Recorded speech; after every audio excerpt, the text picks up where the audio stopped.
Hey, Sarah, with a lot of animals. Hello. You are becoming the go-to person in Texas for businesses that are kennels and rescues and transporters, and you do ag stuff. And a lot of them are just trying to stay on the right side of regulators, which has been a lot this year. What's changed in the last year to make some of the spike, and what advice do you have for those animal companies that are getting so much government scrutiny now?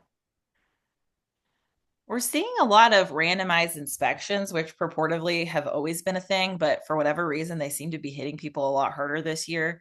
You really need to watch out for former aggrieved employees because on the way out, it there seems to be a tendency for them to launch all the complaints they can think of, and even if they're complete nonsense, you still have to go through the administrative process of sorting everything out. And it has a tendency, at least with like the Texas Veterinary Board, once you have other complaints, it prioritizes you on the randomized inspection list, is how it's been explained to me. And then once there's an inspection, you just expect nitpicking and everything needs to be to code. And sometimes minor things that people don't think about that aren't a super big thing when you have an inspection, they're going to get flagged. You're going to have to go through all the emotions, and then it can just get expensive.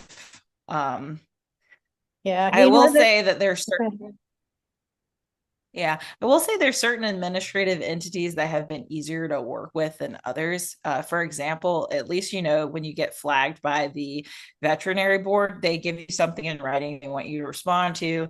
They have set response procedures. But dealing with like city governments and local animal control can get interesting because they like to do the thing where they give you a string of citations and give you absolutely no context for what you're defending, what the standard is, how they accuse you of violating it. So then you get into interesting conundrums where they're like, you don't have fresh water. And you're like, yes, I did. I don't know how you want me to remediate something that's not an issue.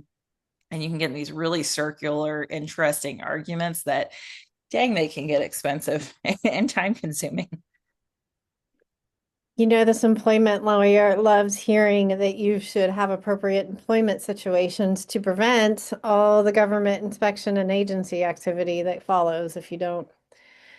All right, I think that's the right answer.